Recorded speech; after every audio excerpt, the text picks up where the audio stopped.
服观众。When it comes to the parties, I'm Schrodinger's cat. I adore sitting at home sticking to my perfect healthy routine. Going to sleep at 10 p.m. Eating a lot of vegetables. Exercising 5 times a week.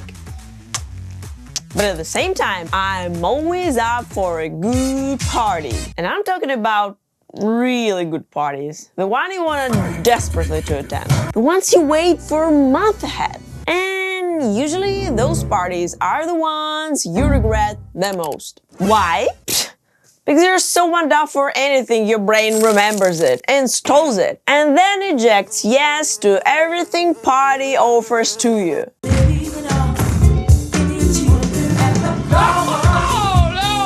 This is the story of me attending the party, so sick and mad it was amazing. But I regret going there.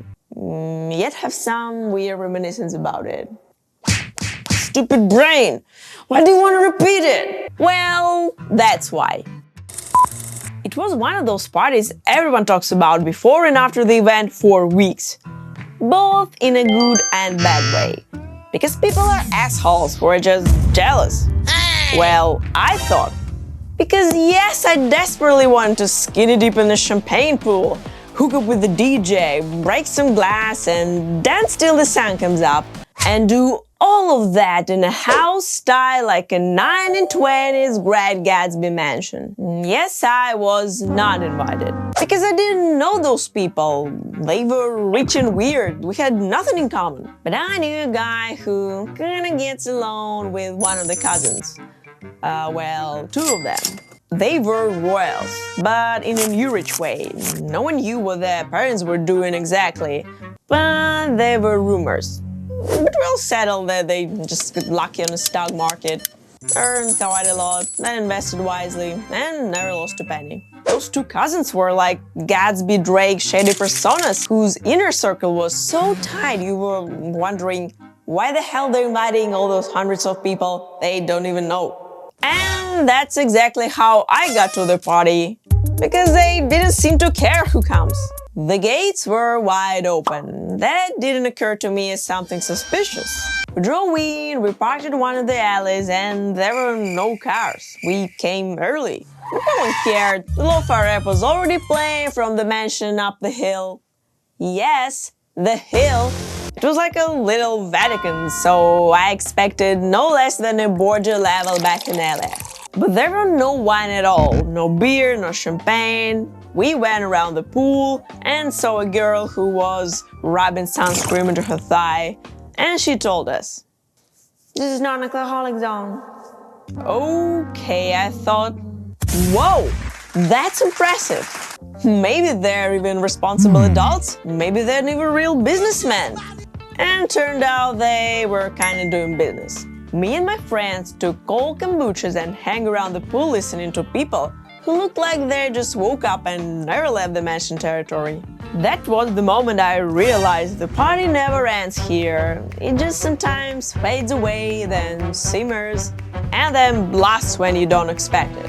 And I expected that blast. I came for that blast. I wanted something crazy to happen. Well, they say be careful what you wish for. Oh, they are right. You are crazy!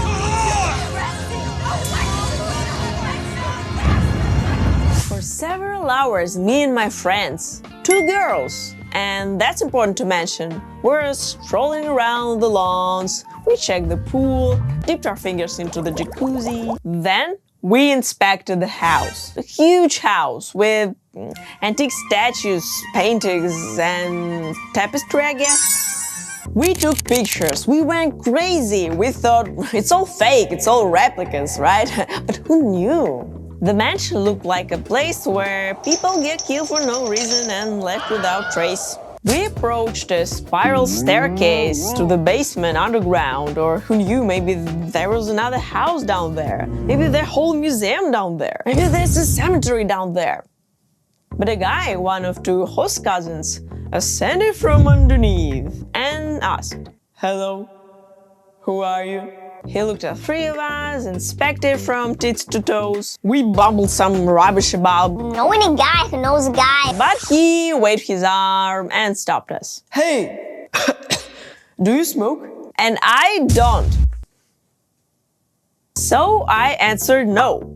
But two of my friends who I thought I knew answered yeah! I was like, who are you? Why haven't you ever...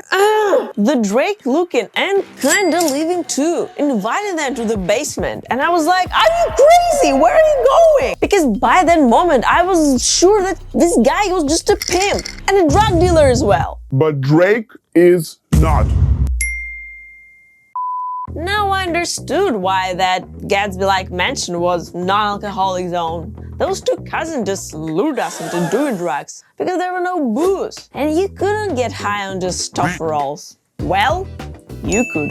So I already understood that, first of all, rumors were true, and second, I wanted to go home desperately. And I was worried about two of my girls and went to that creepy basement. That was the last day I saw them.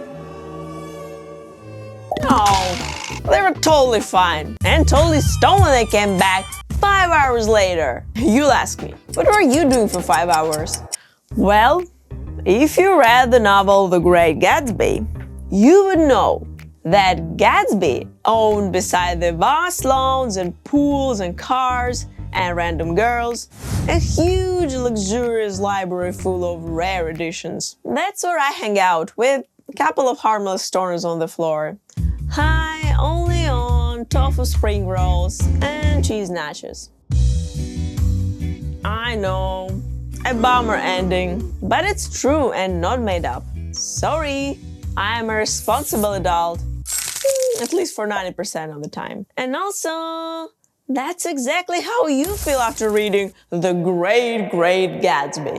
Disappointed. The hype around the novel promised me so much and gave nothing but a boring and predictable 5-hour read. Exactly what I got from that overrated party. And now to the breeze bowl critique of the novel The Great Gatsby.